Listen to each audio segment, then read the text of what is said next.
السلام علیکم. یو کس د خپل ګاونډي جنۍ خپل ګاونډي ښځې سره دغه شانتې غلط کارونه کول. من د دې هر څه نه مخکې درته زه یوه دا یادونه وکړم چې زموږ په دې چینل کې نوي وئ حتما تاسو زموږ دغه چینل ته سره سبسکرایب کړئ او خوا کې ورسره د ټالۍ نشان ووهئ چې هر یوه نوي معلوماتي ویډیو تاسو ته په اسانۍ باندې در ورسېږي. عزتمنو دا خلک په بار مرګو سره کېناستو پاسېدو نورو ګاونډیانو سره، خو هغه ډلې هغه خلکانو به ورته ویلې چې نن مې پلانکۍ جنۍ خرابه کړه، نن مې دغه خوا کې ګاونډي جنۍ خرابه کړه، نن مې ورسره هغه خوا کې ګاونډي جنۍ خرابه کړه.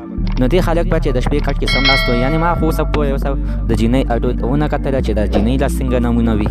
خو دې هلک ته اخر غوسه ورغله، خوا کې ورسره ګاونډیانو ښځه وه هېڅوک هم ورسره نه و. هغه دیوال باندې داسې نږدې وخت او خپل ګاونډۍ ښځې ته ورغلې. چې کور ته ورغلې نو هغه ښځه بیا راپاڅېده، ورته ویل چې یاره ته څه کوې. نو دې هلک ورته ټولې کیسې بیا وکړې، ورته ویې ویل چې زه دغلته کښېنم نو خلک راته وایي چې پلانکۍ مې خرابه کړه، دا پلانکۍ مې خراب کړو. خو بس ما هم اخره کې زړه صبر ونه کړو، زه هم دې خوا ته راغلم راشه په تا چته کې خرابه کړم، تا سره دغه شانتې غلط کارونه وکړم.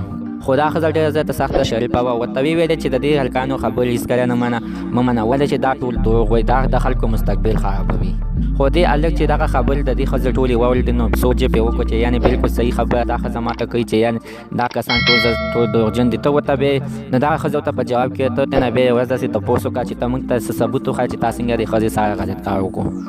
نو دې خلک سوچ وکړو صحیح ده، زه به ورته سبا په ډله کې دغه شانتې ویم.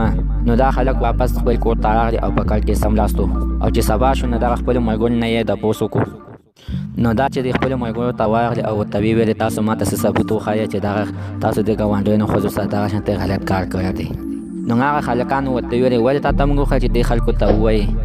نو بیا یې په دې خلک باندې لاس واچو، ورته ویلې که مکله موږ خو دومره غلط کارونه نه شو کولی، دا خو موږ خلک هسې ګرموو.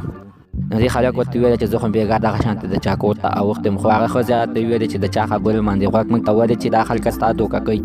عزتمن څه د غلطه پیدا ترې نه واخلې، دې کې ډېر غټ عبرت پروت دی. عزتمن هېڅکله د چا په خبرو باندې باور مه کوئ، چې یو کار هم خپله نه وي لیدلی نو هېڅکله خو د چا په خپله باندې باور مه کوئ.